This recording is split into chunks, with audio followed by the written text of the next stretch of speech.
Welcome to the channel if it's your first time here, and welcome back if it's not. Now in today's Quick Fix It Friday, which is sponsored by AliExpress, we're going to be looking at this. And this is a Game Boy Advance that I picked up on eBay. Now it was sold as faulty because it's got an issue that so many of these Game Boy Advances have. And that's because it's got a broken power switch. And yeah, it was also sold without a back battery cover. Again, that's something quite common with these, but you can get replacements on AliExpress, or you can get complete new shells, which is something that I might do, but we'll talk about that a little bit later on in the video.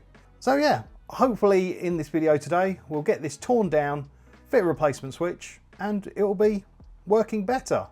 I mean, it won't look much better, but you know, it will be working better. Here is our replacement switch. I'll put a link to this and any other products that I mention into the video's description. Now, if you want to save some money on this or anything else from AliExpress, what I'll do is I'll put some coupon codes up on the screen in between my hands. Now these coupon codes do have an expiry date on them, which is shown on screen. Now because I can't change videos once they're uploaded to YouTube, if the codes on screen have expired, then look in the video description and there'll be some working ones in there for you. I guess I should show you the problem in action. Now we'll put some batteries in.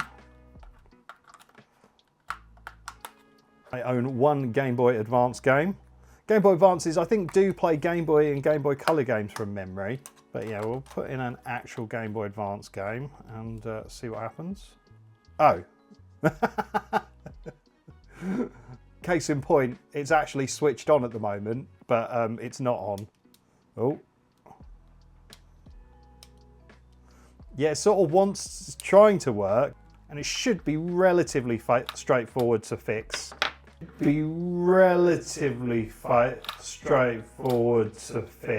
So to fix it, first of all, we need to get into the back of it. So let's get out the grey mat and do that. Right. So to get into it, we've got to remove these 6 tri-wing screws and this 7th Phillips screw. So while I'm getting out those 7 screws, let's shout out my channel members. Channel members have gone one step above subscribing to the channel and offer a small monthly donation to help out.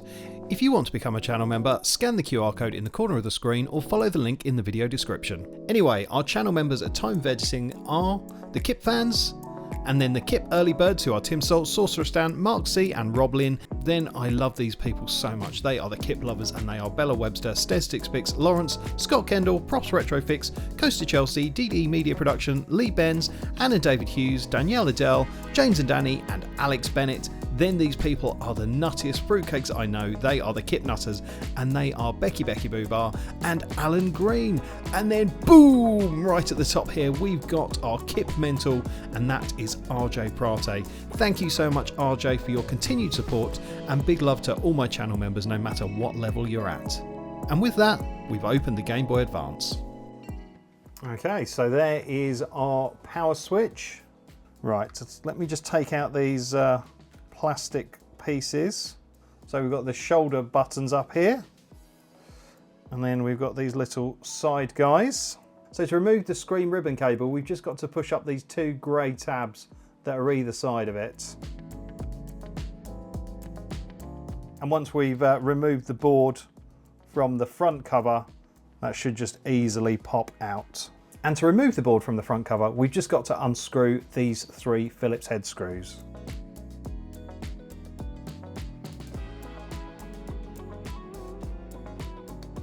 Just lift the board gently out. And the ribbon cable is free. So I'm just going to move this out of the way. Yeah, actually looks in pretty good condition really. I can't see any signs of battery corrosion, so that's good. Right, so to make it easier for you to see what's going on, let's switch to the microscope and we can have a closer look at the on-off switch there. So there is our switch under the microscope, and I can sort of see the problem. It's like proper flapping around. Yeah, it's a little bit loose. Right, so we need to desolder it. So what I'm going to do is I'm going to put some fresh leaded solder onto there.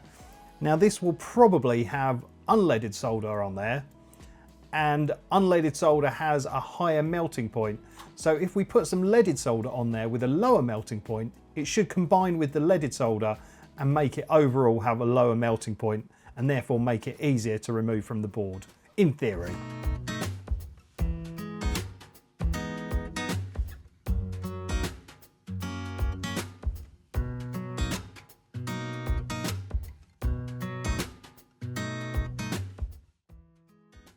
Right, it doesn't look very pretty, but we should be all right once we've wicked away our old and new solder and given it a clean.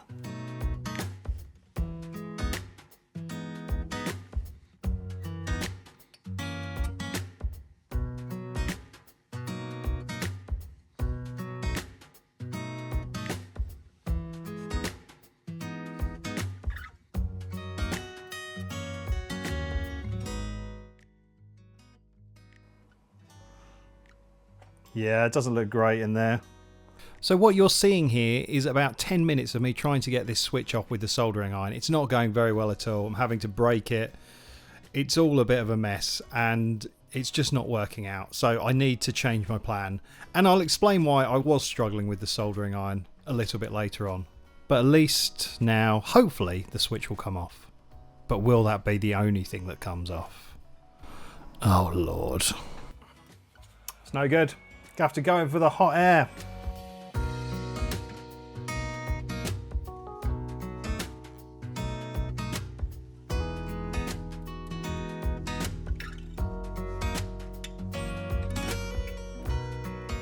Should have done that in the first place. Never mind. We live and learn. So with the switch removed, I begin to clean, and I clean a bit too enthusiastically. Oh no, I've ripped a pad. Maybe that pad's not important? Fingers crossed. Right, let's get this replacement put in and then we'll see what's what.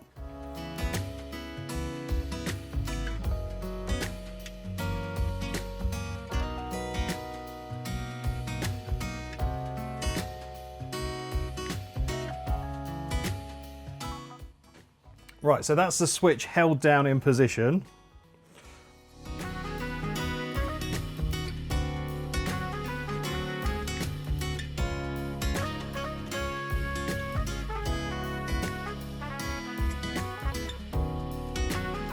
Right, okay, well, I don't know if that pad's used. I thought I'd have a little look to see what the pad at the end there does. And it seems that it's actually connected to resistor R13, which is highlighted here. And when the switch is in the off position, I think my understanding is from the Retro 6 wiki, is it pulls that line down to ground and it shorts out the capacitors so they lose the voltage, so the capacitors don't stay charged. So what we need to do is we need to connect that final pad up to this end of R13.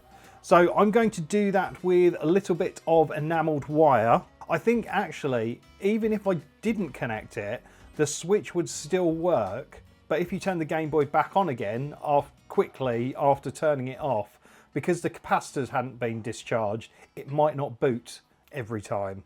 So yeah, it wouldn't be the end of the world if I didn't connect this up, but it just means this works properly. Well, hopefully anyway.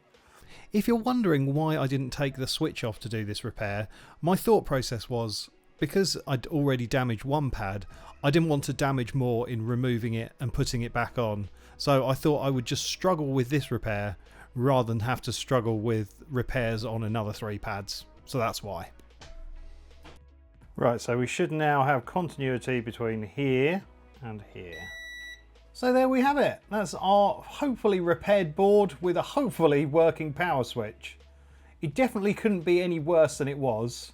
Well, I suppose it could. I could have broken something, but I'm sure it's going to be fine. So yeah, I guess I need to reassemble this now. Don't think you need to see that. There's not really much of note. The only sort of slightly complicated bit is just making sure when you put the ribbon cable back into here for the screen, you make sure you put down those tabs either side tightly. But yeah, that's about it. So let's use the power of YouTube and get this reassembled. There we go. It's still not looking great, but we'll talk about that in a moment. But does the power switch work? That is the question. Fingers crossed.